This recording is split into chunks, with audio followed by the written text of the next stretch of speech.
പത്തനംതിട്ട ഓമല്ലൂർ സ്വദേശിനി കീർത്തി സുനികുമാറിന്റെ മരണത്തിന് കാരണം മരുന്ന് തെറ്റായി നൽകിയതാണെന്ന് കുടുംബം ആരോപിക്കുന്നു. കൊച്ചി സിറ്റി പോലീസിനും ആരോഗ്യവകുപ്പിനും വീട്ടുകാർ പരാതി നൽകി. പരിശോധനകൾ നടത്തിയപ്പോൾ തലച്ചോറിലെ വീക്കം കണ്ടെത്താനായില്ലെന്നും മറ്റ് ആരോപണങ്ങൾ തെറ്റാണെന്നുമാണ് ആസ്റ്റർ മെഡിസിറ്റിയുടെ മറുപടി. കീർത്തിക്ക് അടിക്കടി ഉണ്ടാകുന്ന കടുത്ത തലവേദനയെ തുടർന്നാണ് മെയ് 5-ാം തീയതി സുനികുമാറും ഭാര്യയും കൊച്ചി ആസ്റ്റർ മെഡിസിറ്റിയിലെത്തി ന്യൂറോളജിസ്റ്റിനെ കാണിച്ചത്. പോണ്ടിച്ചേരിയിൽ വച്ചെടുത്ത MRI നോക്കി കീർത്തിക്ക് ഒരു കുഴപ്പവുമില്ല എന്ന് പറഞ്ഞ ശേഷം സൈക്യാട്രിസ്റ്റിനെ കാണാൻ നിർദ്ദേശം നൽകി. സൈക്യാട്രിസ്റ്റിനെ കണ്ടു. ടെൻഷൻ കാരണമുള്ള തലവേദന എന്ന് പറഞ്ഞ് മരുന്നും തുടങ്ങി. ആശുപത്രിയിൽ നിന്ന് മടങ്ങിയ കീർത്തി വീണ്ടും ബോധം കെട്ടു വീണു. ആസ്റ്റർ മെഡിസിറ്റിയിൽ എത്തിച്ചപ്പോൾ ടെൻഷൻ കുറയ്ക്കാനും ഉറങ്ങാനുമുള്ള മരുന്നുകൾ നൽകി. പിന്നീടുള്ള ദിവസങ്ങളിൽ തലവേദന കാരണം ഒന്ന് ഇരിക്കാൻ പോലും ആകാത്ത സ്ഥിതിയിലായിരുന്നു കീർത്തിയെന്ന് അച്ഛൻ സുനികുമാർ. സന്ദീപ് പത്മനാഭൻ ന്യൂറോയാണ് ആദ്യം കണ്ടത്.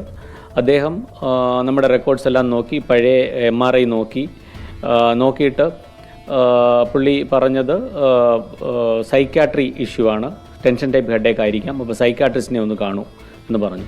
ഐശ്വര്യ എസ് മോഹൻ എന്ന് പറയുന്ന സൈക്യാട്രിസ്റ്റിൻ്റെ അടുത്തേക്കാണ് റെഫർ ചെയ്തത്. കണ്ട് സൈക്യാട്രി മെഡിസിൻ സ്റ്റാർട്ട് ചെയ്തു. ആസ്റ്ററിൽ മോള് മൊത്തം 4 ദിവസം ഉണ്ടായിരുന്നു അവിടെ.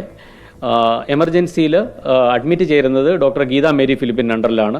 ഡോക്ടർ ഗീത മേരി ഫിലിപ്പിനോടും നമ്മൾ തിരക്കിയതാണ് MRI നോക്കണ്ടേ എന്ന് ചോദിച്ചപ്പോൾ അതിനും ആവശ്യമില്ല എന്നാണ് പറഞ്ഞത്.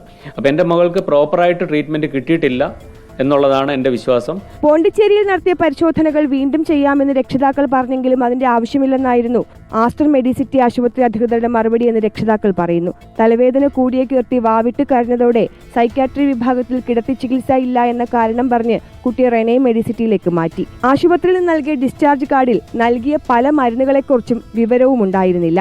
അവൾ പറയുന്നുണ്ടായിരുന്നു, ഇത് സൈക്യാട്രി ഇഷ്യൂ അല്ല, എനിക്ക് സൈക്യാട്രി സംബന്ധമായിട്ട് ഒരു പ്രശ്നവും ഇല്ല, എൻ്റെ തലയ്ക്കകത്ത് എന്തോ കുഴപ്പമുണ്ട്, മെനിഞ്ചൈറ്റിസ് ആകാനാണ് സാധ്യതയെന്ന് അവൾ പറയുന്നുണ്ടായിരുന്നു. കാര്യം അതുപോലെ പെയിൻ ആയിരുന്നു തലയ്ക്ക്. റെനെ മെഡിസിറ്റിയിലെത്തിയ കുട്ടിക്ക് വീണ്ടും മയങ്ങാനുള്ള മരുന്ന് നൽകി. ആ ഉറക്കത്തിൽ നിന്ന് കീർത്തി ഉണർന്നില്ല. മകളുടെ മരണകാരണം അറിയാതെ പിൻവാങ്ങാൻ സുനികുമാർ തയ്യാറായില്ല. പോസ്റ്റ്മോർട്ടം റിപ്പോർട്ട് വന്നപ്പോൾ ആകട്ടെ കുട്ടിക്കുണ്ടായിരുന്നത് തലച്ചോറിലെ വീക്കമാണെന്ന് വ്യക്തമായി. MRI, CT, നട്ടലിൽ നിന്ന് ഫ്ലൂയിഡ് കുത്തിയെടുത്തുള്ള പരിശോധന, ഇവയിലൂടെയൊക്കെ കണ്ടെത്താമായിരുന്ന ഒരു രോഗം. കൃത്യമായ മരുന്നുകളിലൂടെ പൂർണ്ണമായും സുഖപ്പെടുത്തേണ്ടിയിരുന്ന എൻകഫലൈറ്റിസ്. അതാണ് ചില ഡോക്ടർമാരുടെ മുൻധാരണ പ്രകാരം അറിയാതെ പോയത്. അത് അവസാനിച്ചതാകട്ടെ ഒരു 22-കാരിയുടെ മരണത്തിൽ. ഇതിനാരാണ് ഉത്തരം പറയുക?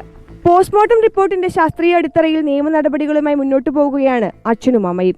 അതേസമയം പോണ്ടിച്ചേരിയിൽ വച്ചെടുത്ത സ്കാനിംഗ് റിപ്പോർട്ടുകളിൽ പ്രശ്നങ്ങൾ ഉണ്ടായിരുന്നില്ലെന്നും ആസ്റ്ററിൽ ചെയ്ത പരിശോധനകളിലും പ്രത്യേകിച്ചൊന്നും കണ്ടെത്താനായില്ലെന്നുമാണ് ആസ്റ്റർ മെഡിസിറ്റി അധികൃതരുടെ വിശദീകരണം. വീഡിയോ ജേർണലിസ്റ്റ് രഞ്ജിത്തിനൊപ്പം reporter PR Praveena, in reporter, Kottayam.